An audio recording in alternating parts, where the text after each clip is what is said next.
Hello students, my name is Miss Johnson and today we're going to begin a novel that was written by Everard Palmer and it is called A Cow Called Boy. We're going to start the series on learning about elements of a novel and A Cow Called Boy, this literary piece, with chapter 1 of the novel. This presentation is based on the publishing of the 1985 version, and so all credits as well as all notifications of page numbers will be based on the 1985 version of the book. As usual, you should have read the entire novel, or at least this first chapter. This presentation is being written just to provide you with a bit of clarity and to assist you in preparation for your literature exam as well as the BJC exams in the Bahamas. We're Here's one of the elements of the novel called exposition. The exposition is the start of the novel. It is the part of the novel where we learn about the setting, which is the time, place, and location of the novel. We learn about the characters, which would be any person, animal, or inanimate object that is involved in the story, and we learn about the plot. And the plot is all of the events that tell the important parts of the story from start to finish. Let's start this presentation by learning about the setting. And the setting is the time and place or environment or location in which a story takes place. And so when we understand setting, we know that at the start of the novel, we normally get a sense of where the story takes place, when it is, whether that is the time of day, a time of year, a season, etc.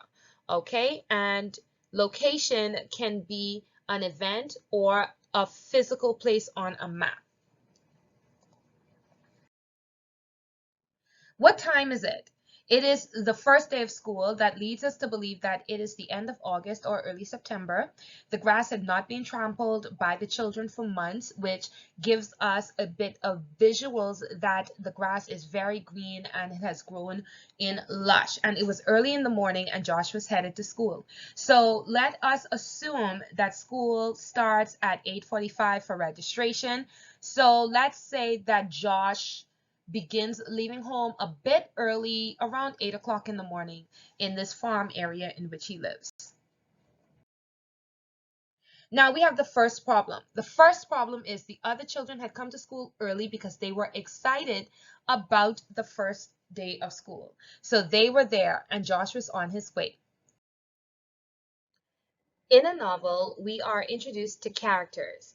Characters play a role in the novel, and they can be people, including the narrator. And just for your information, the narrator of A Cow Called Boy happens to be Josh Mahon, but he is recounting this narrative as though he's not involved in it. So let's just think of an old man telling a story. Then the characters can also be animals and inanimate objects. Inanimate objects are objects that are not alive, but they can be characters. For example, in the story of Beauty and the Beast, you have inanimate objects that are given human characteristics because essentially they were humans, but they were turned into inanimate objects. These objects include a bowl, a plate, a tea kettle. You also have a dresser, a chair, a lamp or a candlestick holder, and a clock. And so all of these inanimate objects, they behave like a human being would, and therefore they are characters.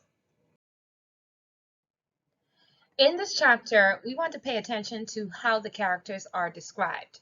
This is what we call characterization. In characterization, the writer describes physical characteristics, which is a description of how the character looks, and behavioral characteristics, which is how the character acts, using numerous tools, which can include figurative language and literary devices like alliteration or onomatopoeia. We learn about characters in a few ways. When we read, we learn how the character looks, what their clothing looks like, their body and facial features, the colors that are chosen for their clothing, And also sometimes there is an indication of the way that the character smells, which is important because it tells us that we can infer what the character does for a living or where the character has been, for example. We also learn how the character behaves. That behavior is based on what they say and what they do. We can also listen to the character's thoughts. For example, number 3, what the character says to themselves and others, or their thoughts or their words. And number 4, how the characters respond to the character, or how other characters respond to the character. So we would be listening for what the characters say or do in the presence of this particular character. So if you have someone that smells like, let's say, French fries every time they walk into the room, and the other characters say, "Boy, I smell French fries," and it's always when character A walks into the room, we can infer that either that character eats a lot of French fries or that character works in a restaurant that sells French fries. So you have to listen and read for inference and just to be able to understand that character in the context of the scene. And finally, we can learn what the author and the narrator says about the character. Sometimes the narrator puts notes, or they speak in terms of information that we should know about the character, and we should just pay attention to that. Sometimes the author has additional information that gives us information about the character. So you want to pay attention to that. And now we need to be introduced to the plot. The plot is all of the events that play a part in telling the main story. The plot outlines events that are usually based on a cause and effect relationship. So something happens and then something happens as a result. Then it also involves at least one conflict that needs to be solved. But it can also involve many other minor conflicts that can quite possibly lead to the larger conflict. And it involves a rise and fall in action. A little bit later in one of the other presentations, we'll continue to explore the concept of the plot. And so as we read this chapter, we're going to see that there is one inciting incident, or one incident, one thing that happens that causes everything else in the novel to take place. Now, the question is, where was Josh? Josh had attempted to come to school on time twice, but boy, his pet cow, Bulkin, followed him both times. On Josh's third time coming to school, he heard a soft moo. Now, moo is a form of onomatopoeia. And if you do not know, onomatopoeia are words that are sounds. That's the easiest way for you to understand it. And onomatopoeia is a literary device that is used throughout the novel because of its contribution to the way that we see the novel, the experience. Now, Josh speaks to boy.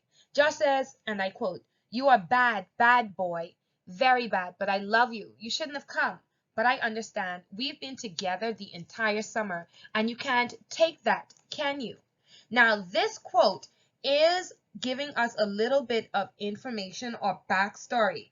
All right, and this backstory tells us why Josh and boy are tied literally at the hip. And you can find this quote on page 10 of the novel. Now here is the bigger problem. Outside of just this cow, Josh knew that if he took boy home, that he would be late for the first day of school.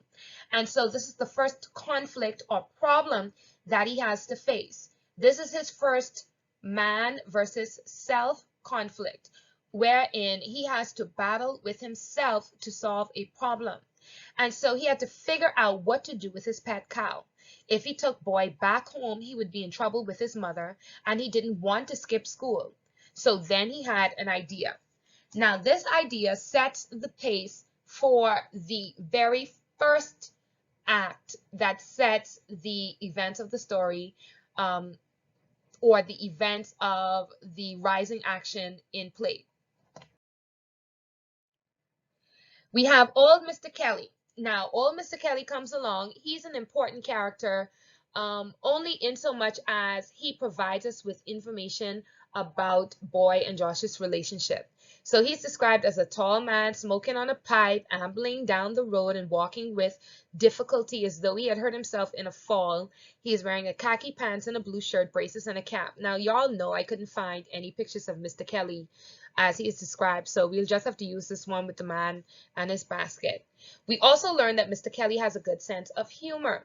He plays along when Josh complains about a stupid boy, pretending that he doesn't see any boy, but knowing that Josh is referring to the Bulkin.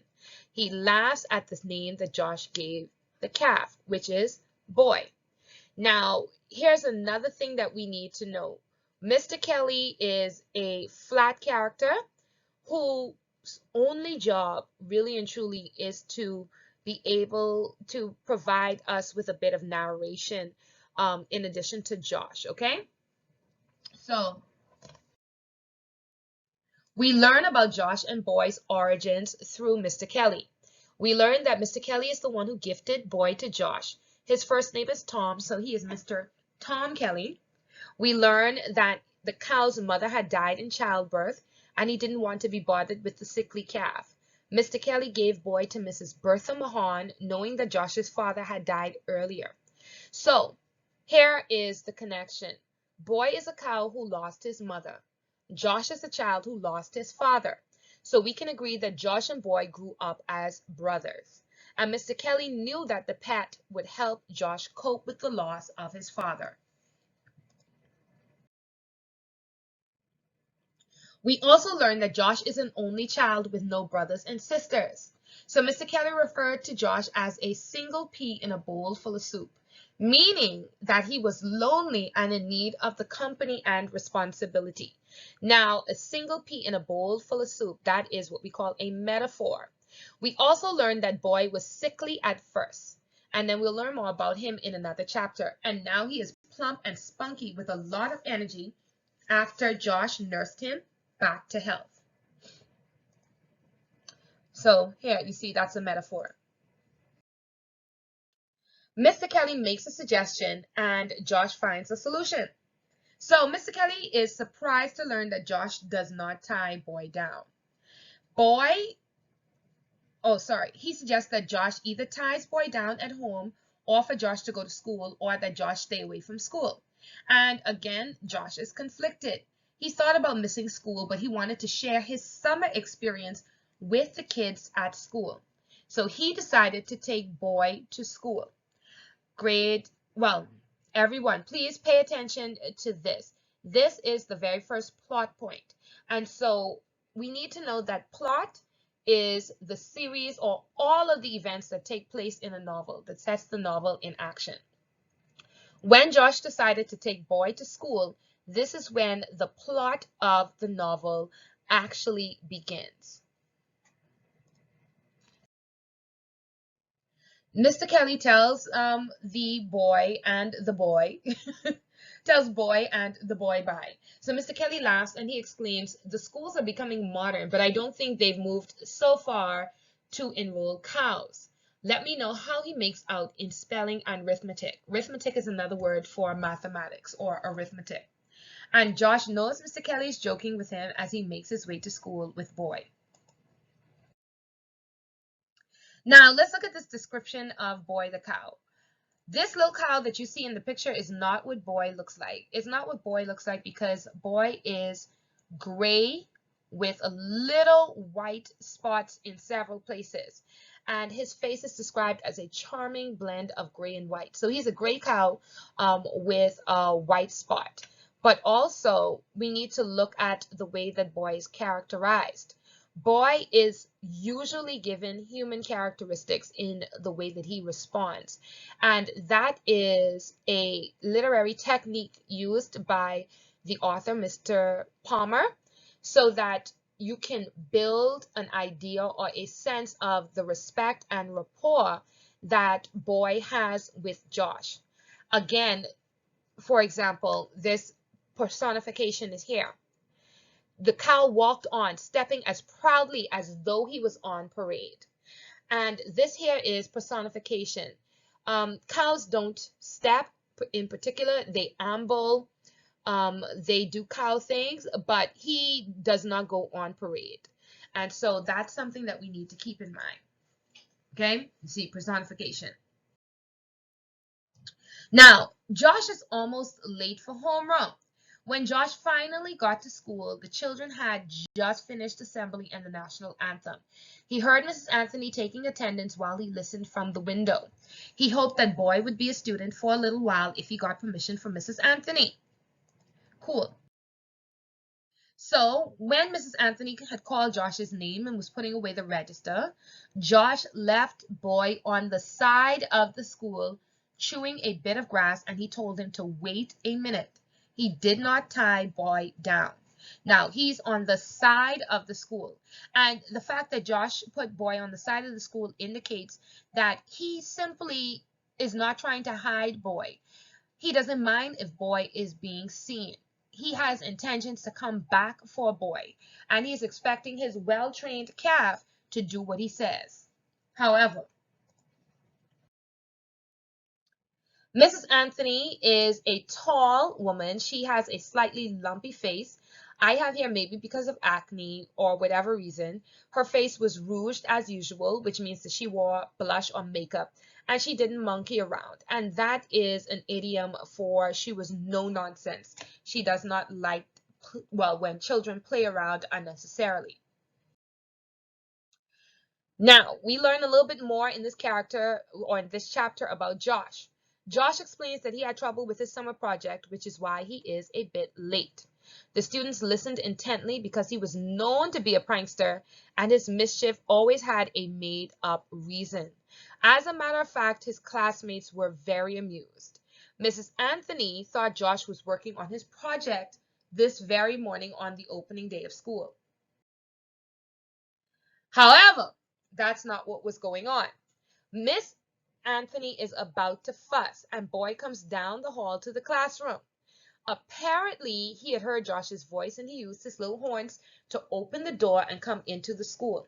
Again, grade 7, you should have read the notes. You should have read the chapter, and if you had read the chapter, you would know the language that the author uses to express how boy opens the door, and it also indicates to us that boy is behaving more like a human being than like an animal. So please go and read chapter 1 if you have not yet done so. Josh panicked and closed the door while he stuttered. He slammed the door and boy scraped at the door. He explained that the project was at the door and asked Mrs. Anthony if he could let him in. And when he opened the door, boy came right in. Obviously, there's a cow in the school, which means that there's going to be some excitement. Yes, so boy comes into the room. Mrs. Anthony panics. All right? The children begin to ooh and ah. Mrs. Anthony, she begins to panic. She screams, "Out! Are you crazy?" And then Mrs. Anthony starts to panic. So the children begin to ooh and ah, and she is thinking about the administrators, the teachers, and the parents. They are clapping, they're excited, and then she screams, "Get him out of here, boy!" And just when she says that, boy moves because Josh Mahon had trained his pet calf to moo whenever he heard his name. Therefore, Mrs. Anthony was now in a position where the children are pressuring her. And while Josh is known to be a trickster, Josh uses the children's influence to kind of sway Mrs. Anthony in his favor.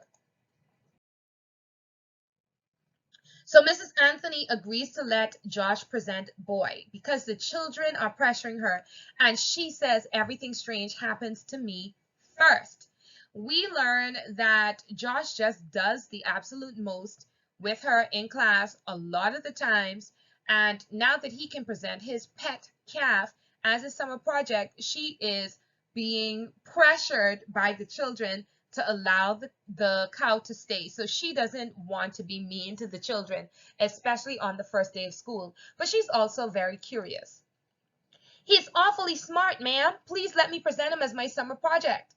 And so this here is being presented as very much a serious proposition by Josh, as opposed to his usual skullduggery or his usual antics. And Josh begins his presentation. Now, let's talk about a few things here in the chapter. Guys, thank you so much for being a part of this presentation. Don't forget, it's based on the novel A Cow Called the Boy by C. Everard Palmer, published by Macmillan Caribbean, the 1985 edition. This content is not for sale and is used for specific commentary and as an educational resource, and the graphics were made and sourced through Canva. Please do not download and share. Please be sure to use the links, and I hope that you have a great time studying. Have a good day.